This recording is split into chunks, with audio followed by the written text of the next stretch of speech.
দেখুন technician motor fitting করছে, MTA লাগাচ্ছে। কিভাবে মোটর ফিটিং করতে হয় দেখে নিন। একটা মোটর,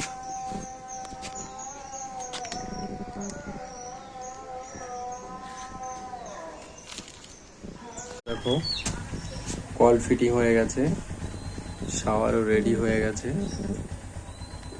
এইভাবে শাওয়ার ফিটিং করতে হয়, বুঝতে পেরে।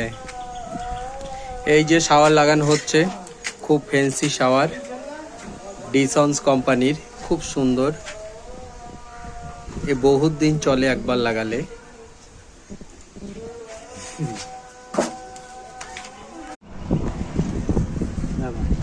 হ্যাঁ।